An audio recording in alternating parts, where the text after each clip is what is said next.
Wesley. Mr. Fry Daddy Loon. That's right, the Fry Daddy Loon. He's our Fry Daddy, at least for today. So today we're so excited. We are going to start presenting you some recipes over the coming weeks of one of our favorite vegetables in the world. It's in season right now. That's why we're going to bring a bunch to you. That's right, because we have, they're just everywhere. But we're going to start off with one that's a little on the, well, delicious side. We'll say that. That's a good way to say that. We are doing our fried asparagus. So good. Asparagus, yeah. So good. I love this. Is so great. So it's so wonderful. Like I said, it's very plentiful during the spring. It's spring of 2020, yes. So if you're watching this right now, we're all hunkering down. Yes. We're all in this together. We are hunkering. My hair is getting a little out of control and getting wings. Yeah, right. But that's okay. We're going to eat fried food. That's right. That always makes you feel better. Okay. All right, let's get started. Let's do it. So let me first of all tell you about this beautiful, beautiful vegetable called asparagus. So there's green, there's white, there's large, there's skinny. Get whatever you've got. It's extremely versatile, and this recipe is really versatile. I mean, you're going to fry it, so it's going to be delicious. Yeah. So what I did, these are pretty large. These are, I'd say, medium-sized asparagus. So what I did was I just got out my cutting board and a large knife, and you want them to be 4 inches in length. So you cut off the ends. Those get a little rough and kind of tough to chewy. And so cut those ends off. And then what I also like to do is, because the skin at the end of the asparagus can be kind of stringy and a little tough and just a little chewy to eat. So just get out a peeler and just peel them. Although you don't have to do that. I don't always do that. But if you got sharp teeth, you can just pinch right through it. Right. Which he apparently does. Okay, so now we've set up our wonderful dredging station. We love our dredging station. Okay, so let me just tell you what we've got here, and then we're going to kind of add a little more flavor enhancers. We're going to start off with some flour, but we're doing something a little additional to this. I've got over here just a little pan that's just filled with water. I'm going to show you why I'm going to use that in just a moment. It's a little trick that really works. Okay, and then so to this cup of all-purpose flour, I just seasoned it with like a half a teaspoon of salt and a half a teaspoon of ground black pepper. Here I've got 3 eggs that I've lightly beaten, and what I'm going to do to that, just to amp up this flavor, it's so delicious, I've got a tablespoon of lime juice, believe it or not. That'll brighten it up a little bit. It always brightens up my day, especially when it's in a margarita. And then I've got 2 tablespoons of Parmesan cheese, okay? And so I'm going to mix that up. I know, margarita. And then, let's do this. Yes, sir. And then we've got distracted. Sidetracked. It happens frequently, and we're not even drinking margaritas. So that was some cheese. That was Parmesan cheese. Okay. Yes, it was 3 tablespoons of Parmesan cheese and 3 eggs. And then I've just got, these are seasoned Panko breadcrumbs. Panko, I'm sure you've heard of them by now. Panko are they're Japanese breadcrumbs, and they've just got a little more texture to them. And nowadays you can get them already seasoned. And for these, I think it's wonderful. They're wonderful to coat things in. I love it. Really are. But if you don't have Panko, you can use regular breadcrumbs. If you don't have seasoned, you can go with unseasoned. That's no problem, because we're going to add a little more. You could coat a shoe in that, and I would eat it. Yeah. Well, we've tried it before. So anyway, then we've got a teaspoon of one of my favorite things in the world, the smoked paprika. Yes. That just amps up a little the flavor. Hungarian spice thrown in there. We are going all international here. So anyway, Italian breadcrumbs and Hungarian. And Japanese breadcrumbs. Oh, there we go. Italian seasoning. And then we've got our Parmesan cheese. Some fusion going on. That's right. We're all in this together. That's right. So we might as well. What a good message. It is. The asparagus brings us the world together. Okay. Okay. So all right. So now. Hey, I'm stalking you. God, we've been stuck in this house for way too long. Okay, totally. So now what I'm going to do is this is so easy. Oh, let's tell them about this. Oh yeah, so we've got this wonderful basket fryer where because we do a lot of frying in this house. You could obviously use a skillet with some oil in it, but we have this great big contraption. It's not. You act like it's some this wild, looks crazy a little thing. Industrial to me. It's not. It's just a deep fry. I have a link to it in the blog post. He always acts like like it's come from outer space. It's just a regular deep fryer with a basket. But you could also just use a. You can use I would use a cast iron or a sturdy, like a Dutch oven, something. Put like about 3 cups of oil in there, and. But the great thing about this, the temperature you're going to talk about right now, is that it stays steady. And if you were going to Stays use steady. Yes, if you were going to use a cast iron skillet, you got to get one of those little candy thermometers. You could Make use a sure. thermometer, and so I've got this preheated to 360 degrees Fahrenheit.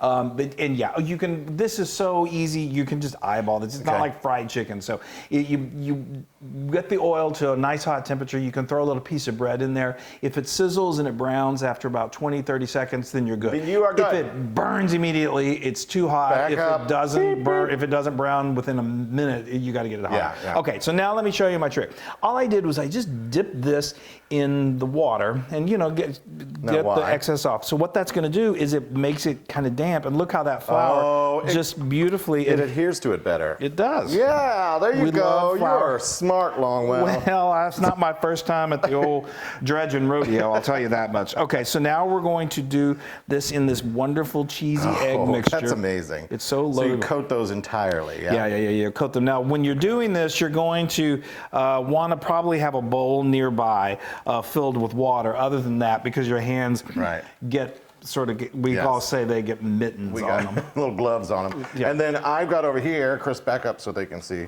I've got the breadcrumbs that I'm just covering these in. Yeah. Now this is a good. I mean, we're using the Panko breadcrumbs, so they've got a lot of texture to them. So good.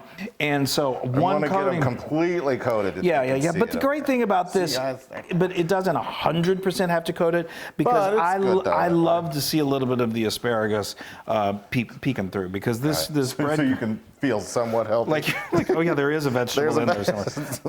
Okay, so folks, so what we're going to do, I told you we got this heated, the oil heated up to 360 360. degrees. We're going to finish coating these, and then all we're going to do, these fry for about 2 to 3 minutes until they're golden brown and they're ready to eat. Yes. It's the most amazing appetizer. It's fun to Totally. do with the kids. Just keep them away from the oil. Yes, that's true. Okay, guys. Oh my gosh, I'm so excited. All right, This is great. so here they are. Okay. They're just finishing up. So we did these in you want to do these in 2 or 3 batches. You don't overcrowd your oil. Right. So what we did is we just this has a basket, so we lowered the basket in there, and then the Loon just very carefully lowered them in there. Don't drop them; they'll splash. Right. And then use like a pair of forks or like a metal spatula, something like this, just because sometimes they want to stick together. And literally they go just a few think we're minutes, good. and you'll know when they're done. They're Oh, look at beautiful. those, golden. To see how the green wow. kind of pokes through every now and then. I love just that. love that. Okay, here we go. And then, it's good to just drain them, let them drain onto a some plate paper with a towel paper there. towel. Look at that, people. That is beautiful. Oh, wow. Okay, so now let me tell you, Wait, can we show the big reveal yet? Oh, yes. Right there. Here's the big reveal. Okay. Wait, those look amazing. I know they do. Usually it's in front of me, but this big contraption's in front of me. So I actually have to give it its ta-da! moment. So these are beautiful. This is the first batch that we've already done. Wonderful. Let me Look at talk a little bit about this. Oh, that jar of ranch. delicious. This is our homemade ranch. You may have seen us make this. It's so simple. These really are so good by themselves, but they're even better when you've got some sort of dipping sauce. So we love ranch. Also, like warmed marinara is really good. All of these we have recipes for on the blog. Okay. Wait, hold on. There we go, people. Yeah. That is a pile Now, of deliciousness. you serve this whenever, whenever you want something delicious, whenever we're able to all gather again for parties, watching a football game. That's right. Or just every day fine. All right, I am grabbing this one because I know it's not hot. Are you sure? Yes. And the cool ranch will cool it off. Yes. Oh, Look at that. yeah. I always just like my mouth Yeah. waters. Oh, so tender. Not a bad way to eat asparagus. Well, we may not hear from the Loon for a while. I'm wondering if I can show people this light crust. I mean, it's not like wrapped in this coat of dough practically. No. Oh, wow. I was going to say earlier. Wait, I'm not going to double dip. I'm going to turn my thing around. Oh, yeah, and do yeah. that. We get people yelling at us so much. So, but we're, sort of like, well, we are family. If you... Hold on. Can I have my moment? Yes. That is amazing. And it's 1000% Loon approved. 1,000! Oh my God, my head is going to explode. Even without the ranch. Well, amazing. I know, but I'm so Like partial I to was my saying, ranch. that crust is so is good. just to die for. It's not overly like. It's not so Red. super heavy. Yeah. Well, what I was going to say before I broke into your big moment was that if you're going with much finer breadcrumbs, this is good and crunchy and clunky, which I love. But if you can sometimes, if you like it really, you can do this with fried chicken too. If you like it really extra crispy and a lot of that crust, then you can do that whole dredging process twice. Just double it. Right. After you do it in the breadcrumbs, then go back and do it all again. But I like it this way. I really do. It's perfect. Isn't it amazing? It's amazing. It's so good. That breading is so delicious. The asparagus, you still take, even though it's deep fried, it's breaded, the asparagus flavor is there. I love It's asparagus. amazing. Now you can get this recipe and many more on howtobeataloon.com. And we have to give props to the ranch. Oh, because it's so yeah.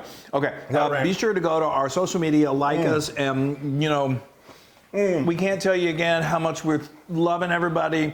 We love the love that you're giving us. And you got everybody to stay safe, stay home, cook, hug your family. Call people on the phone, love them. Yeah. Everyone's doing that. So anyway, Move over. Oh, cool. All right. Knock your loved ones onto the ground. Bye, everybody. Bye. Hey, everybody! Hey, now if you like what you saw, make sure you subscribe to our YouTube channel. That's right, and to get more amazing recipes like Yeah. this, just click right here. Click, subscribe, Do it all. subscribe. Just click and subscribe.